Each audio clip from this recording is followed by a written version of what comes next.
Hello friends, welcome to study tips with Sanjay.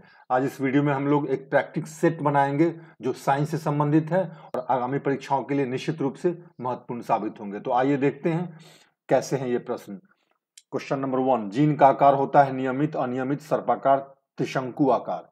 तो gene का आकार होता है सर्पाकार। जीन आनुवंशिकी इकाई है और माता पिता के लक्षण जीन के माध्यम से ही संतान में जाते हैं। जीन जो डीएनए पर खुरदरी संरचना होती है वो कोई और नहीं जीन है, सूचना है। यह सूचना है जो लक्षण के रूप में माता पिता से संतान में जाते हैं। नेक्स्ट, कोशिका की गतिविधियां नियंत्रित हैं क्लोरोप्लास्ट द्वारा, माइटोकॉन्ड्रिया द्वारा, साइटोप्लाज्म द्वारा, न्यूक्लियोप्लाज्म द्वारा। इसका उत्तर है न्यूक्लियोप्लाज्म द्वारा। आप इसको ऐसे भी कह सकते हैं, न्यूक्लियस के द्वारा। यह क्या है? यह कोशिका का कहा जाता है नियंत्रण कक्ष। इसको कोशिका का, न्यूक्लियस को नियंत्रण कक्ष कहते हैं और कोशिका की सारी गतिविधियां इसी के द्वारा संचालित होती है। नेक्स्ट, अधिकांशतः प्रयोग किया जाने वाला प्रतिजैविक पेनिसिलिन बनता है शैवाल से, कवक से, जीवाणु से, रासायनिक पदार्थ से। यह कवक से बनता है पेनिसिलिन। और पेनिसिलिन की खोज किसने की थी पता है आपको? फ्लेमिंग, अलेक्जेंडर फ्लेमिंग ने इसकी खोज की थी। सूक्ष्म जीवाणुओं से प्राप्त वे तत्व कौन से हैं जिनका उपयोग सूक्ष्म जीवाणुओं को नष्ट करने के लिए किया जाता है? प्रतिजन, एंटीजन, प्रतिजैविक, रोगकारक, रोगाणुरोधक। यह कुछ और नहीं बल्कि प्रतिजैविक है, एंटीबायोटिक है। अर्थात एंटीबायोटिक्स जो हम लोग खाते हैं दवा के रूप में, वह जीवों से ही उसका निर्माण होता है और पूरा जीवों को ही नष्ट करने के लिए उसके हम इस्तेमाल करते हैं। निम्नलिखित में से कौन सुमेलित नहीं है? मक्खन लैक्टिक अम्ल, समुद्री शैवाल ऑर्गेनिक अम्ल, अंगूर टार्टेरिक अम्ल और सिरका एसिटिक अम्ल। मक्खन में लैक्टिक अम्ल नहीं बल्कि ब्यूटीरिक अम्ल पाया जाता है।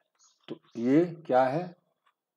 सुमेलित नहीं है। उस रोग का चयन करें जो कि एक मनुष्य से दूसरे मनुष्य में सीधे नहीं फैलता। टेटनस, डिप्थीरिया, खसरा, फुफ्फुस क्षय। यहाँ जो टेटनस है यह मनुष्य में सीधे, मनुष्य से मनुष्य में नहीं फैलता है। टेटनस कैसे होता है? ये बैक्टीरिया से होता है। डिप्थीरिया भी एक बीमारी है और डिप्थीरिया भी बैक्टीरिया से ही फैलता है।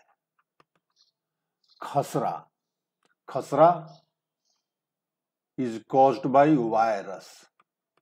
ये बैक्टीरिया से नहीं फैलता है। ट्रैकोमा बीमारी है गर्दन की, कानों की, मस्तिष्क की, आंखों की। ट्रैकोमा आंखों की बीमारी है। Trachoma is associated with eyes. यह बैक्टीरिया से फैलता है और इसमें इन्फ्लेमेशन होता है। और ये जो बैक्टीरिया है जिसका नाम है चालमीडिया ट्रैकोटिस, चालमीडिया ट्रैकोटिस,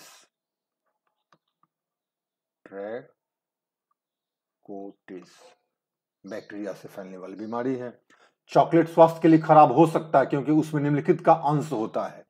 उसमें सीसा का अंश होता है और आप जानते हैं सीसा हमारे लिए कितना हानिकारक है। विडाल टेस्ट का उपयोग किस संभावना की जांच के लिए होता है? विडाल टेस्ट का उपयोग होता है टाइफाइड का पता लगाने के लिए। टाइफाइड जो एक बीमारी है, लंबी बीमारी है, इसको एंट्री फीवर भी कहते हैं। यह बेसिकली इसको पता लगाने के लिए विडाल टेस्ट का उपयोग किया जाता है। पौधे के किस भाग से हल्दी प्राप्त होता है? पौधे के तने वाले भाग से हल्दी प्राप्त होता है। मैंग्रोव में होते हैं विकसित जड़ें, विकसित तना, श्वसनीय जड़ें और श्वसनीय तना। तो मैंग्रोव में श्वसनीय जड़ें होते हैं, इनको हम लोग न्यूमैटोफोरस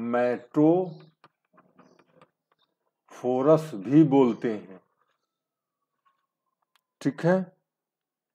और मैंग्रोव में जो ये जड़ें होती हैं बेसिकली ये लवणीय माध्यम में ये पनपती हैं। आप इनको कह सकते हैं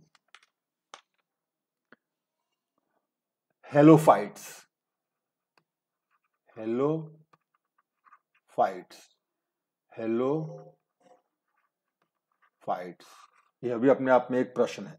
किस अभिकारक का प्रयोग, एजेंट का प्रयोग पत्तियों में स्टार्च की उपस्थिति की जांच में होता है? फेहलिंग का विलियन, आयोडीन का विलियन, मिलियन का अभिकारक और बेनेडिक्ट का विलियन। तो यहाँ इसका उत्तर है आयोडीन का विलियन। आयोडीन के विलियन में अगर आप, या यूं कहिए कि स्टार्च के विलियन में, ग्लूकोज के विलियन में अगर आप आयोडीन का विलियन मिलाते हैं तो उसका रंग बैंगनी हो जाता है, जो है साबित करता है कि स्टार्च उपस्थित है उस विलयन में। वह प्रक्रिया जिसके द्वारा अधिक ऊर्जा प्रकाश संश्लेषण के रूप में टूटती है, किस रूप में जानी जाती है? इस प्रोसेस को बोलते हैं क्वेंचिंग। यह प्रोसेस क्या कहलाता है? क्वेंचिंग कहलाता है। इसमें जो प्रकाश ऊर्जा उत्पन्न होती है वह हीट के रूप में, ताप के रूप में रेडिएट हो जाती है, विकिरित हो जाती है, उसका विकरण हो जाता है, उसका केमिकल रिएक्शन में इस्तेमाल नहीं होता है। इस प्रोसेस को क्या बोलते हैं? क्वेंचिंग बोलते हैं। किस औषधीय पौधे का उपयोग त्वचा की सुरक्षा के लिए किया जाता है? यह बहुत ही आप कह सकते हैं डे टू डे लाइफ में चर्चा में रहने वाला प्रश्न है। सिनकोना, आंवला, एलोवेरा और वोल्फिया। एलोवेरा जिससे बहुत सारे ब्यूटी प्रोडक्ट्स बनते हैं, यह बेसिकली त्वचा की सुरक्षा के लिए काफी उपयोगी माना जाता है। नेक्स्ट, निम्नलिखित में से कौन सा क्रम खाद्य श्रृंखला में फूड सीरीज में उत्पादक शाकाहारी तथा मांसाहारी या द्वितीय उपभोक्ता को सही रूप में प्रदर्शित करता है? घास, कीट, हाथी, पादप, खरगोश, बाघ, मछली, कीट, व्हेल और बाघ, खरगोश, उल्लू। यह बहुत ही कॉमन क्वेश्चन है जो अक्सर एग्जाम्स में पूछे जाते हैं। इसका उत्तर है बी, पादप, फिर खरगोश, फिर बाघ। खाद्य श्रृंखला में अगर क्रम जानना हो तो आप इसको उस तरह से याद रखिए, पहले उत्पादक, उसके बाद प्राथमिक उपभोक्ता, उपभोक्ता, और फिर उसके बाद द्वितीयक उपभोक्ता। ऐसे आप याद रखेंगे तो आपको समझने में आसानी है। यहाँ घास, यहाँ क्या है? पौधे हैं बेसिकली। ये क्या हो गए? उत्पादक हो गए। फिर उसके बाद खरगोश प्राथमिक उपभोक्ता, शाकाहारी है। उसके बाद जो होता है सेकेंडरी कंज्यूमर, द्वितीयक उपभोक्ता, मांसाहारी, बाघ। तो इस तरह से इसका उत्तर दी जाता है। मानव वृक्क किडनी विकार किस प्रदूषण के कारण होता है? किस प्रदूषण के कारण होता है? तो यह कैडमियम के कारण होता है। इससे कौन सा रोग होता है? इटाई रोग होता है इससे। यह आप कह सकते हैं कि किडनी को भी प्रभावित करता है और सांस को भी, मतलब रेस्पिरेटरी सिस्टम को भी यह प्रभावित करता है। कोरल रीफ को सुरक्षित रखने के लिए भारत सरकार ने किस एक समुद्री क्षेत्र को मरीन पार्क घोषित किया है? यह क्षेत्र कोई और नहीं, कच्छ की खाड़ी है। ये कहाँ पे? गुजरात स्टेट में यह पड़ता है। एक तरह से आप कह सकते हैं कि ज्योग्राफी का भी क्वेश्चन है। अब नेक्स्ट, निम्नलिखित में से कौन पर्यावरण संरक्षण क्षेत्र में दिया जाने वाला सर्वोच्च पुरस्कार है? गोल्डन बियर, गोल्डन पांडा, गोल्डन ग्लोब और गोल्डन पाम अवार्ड। तो ये जो है यहाँ पे उत्तर होगा बी, गोल्डन पांडा अवार्ड पर्यावरण संरक्षण के लिए दिया जाने वाला सबसे, आप कह सकते हैं कि सर्वोच्च पुरस्कार है। और इसको किसके द्वारा दिया जाता है?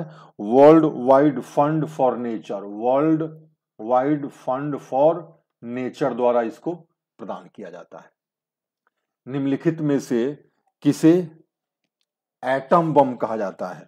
थोड़ा सा सुनने में अजीब लग रहा होगा, लेकिन वास्तव में इसे एटम बम भी कहा जाता है। और मैं आपको थोड़ा सा इसके लिए एक हिंट भी देता हूं।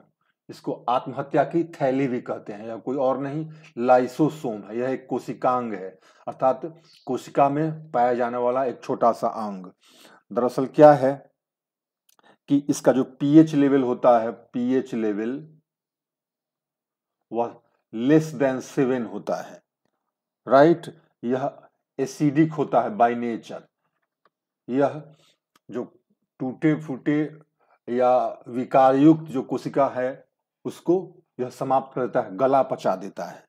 तो इसीलिए इसे एटम बम भी कहते हैं या आत्महत्या की थैली कहते हैं। कई बार यह फट जाता है, फटने से कोशिका पूरी तरह समाप्त हो जाता है, तो इसलिए इसे एटम बम भी कहा गया है या आत्महत्या की थैली भी कहा गया है।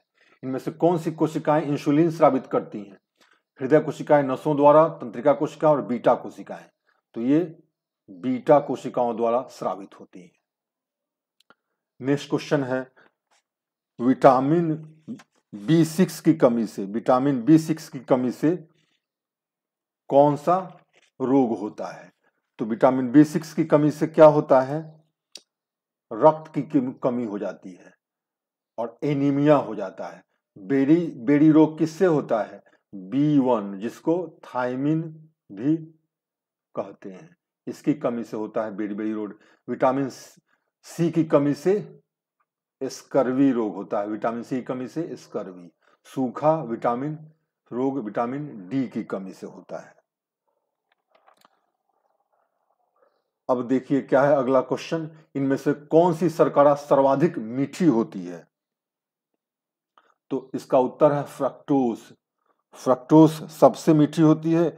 इनफैक्ट यह ग्लूकोज से 6 गुना ज्यादा मीठा होता है। यह सुक्रोज से भी 107 गुना ज्यादा मीठा होता है। तो यह ग्लूकोज से भी मीठा है और सुक्रोज से भी मीठा है। आप क्रम को याद रखेंगे। इनमें से कौन से विटामिन है जो शरीर में एक मात्रा से अधिक हो जाने पर शरीर के लिए हानिकारक होते हैं? यहाँ विटामिन डी की जगह ई टाइप हुआ है, विटामिन ए एंड डी, इसका यही उत्तर होगा।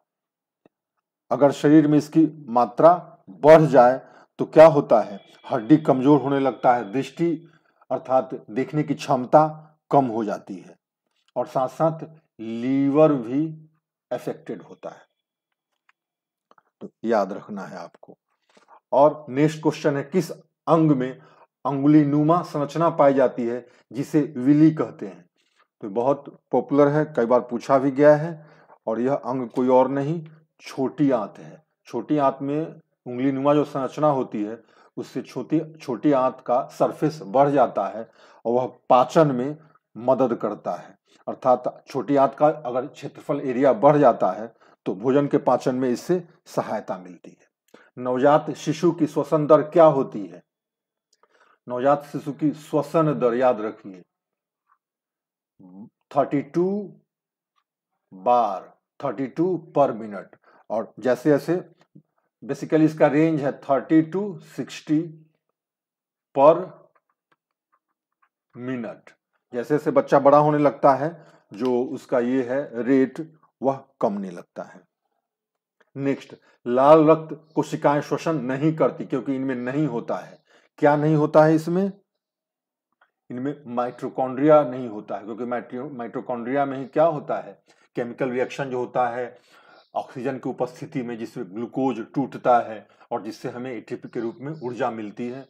तो लाल रक्त कणिकाओं में ये नहीं होता है, इसलिए उसमें श्वसन नहीं होता है। निम्न में से सबसे अच्छा कोलेस्ट्रॉल कौन है? VLDL, LDL, HDL और ट्राइग्लिसराइड। तो मैं आपको बता दूं, इसमें इसका उत्तर है HDL, हाई डेंसिटी वाला कोलेस्ट्रॉल। कोलेस्ट्रॉल क्या है? बेसिकली यह हमारे शरीर में लिपिड वसा के रूप में संश्लेषित होता है और कोलेस्ट्रॉल का जो ट्रांसपोर्ट होता है, ट्रांसपोर्टेशन हमारे शरीर में लाइपोप्रोटीन के साथ होता है। और वो कोलेस्ट्रॉल अच्छे माने जाते हैं जिनका घनत्व अधिक होता है। और कोलेस्ट्रॉल अगर ज्यादा हो जाए, शरीर में बढ़ जाए, तो जिसको जो बुरा कोलेस्ट्रॉल है, खराब हानिकारक, उसको LDL बोलते हैं। अगर यह बढ़ जाए शरीर में तो क्या होता है? इससे हृदय, आप कह सकते हैं, गति रुक जाने का खतरा होता है, हार्ट डिजीज होने की संभावना बढ़ जाती है। और इसीलिए कहा जाता है कि तेल युक्त वसायुक्त पदार्थ कम से कम खाना चाहिए। नेक्स्ट, ऑक्सीजन का परिवहन रक्त में किसकी मदद से होता है? तो इसका उत्तर है एरिथ्रोसाइट। एरिथ्रोसाइट को लाल रक्त कण भी कहते हैं। दरअसल ऑक्सीजन की आपूर्ति में, ट्रांसपोर्टेशन में इसी का रोल होता है। यह विभिन्न अंगों तक इसी के माध्यम से ऑक्सीजन ट्रांसपोर्ट होता है। ऑक्सीजन हीमोग्लोबिन द्वारा ले जाया जाता है। हीमोग्लोबिन बनता है और उससे ऑक्सीजन शरीर के विभिन्न भागों तक जाता है। लाल रक्त कण की संख्या क्या होती है यह भी मैं बता दूं आपको। इसकी संख्या होती है 250 to 270 मिलियन।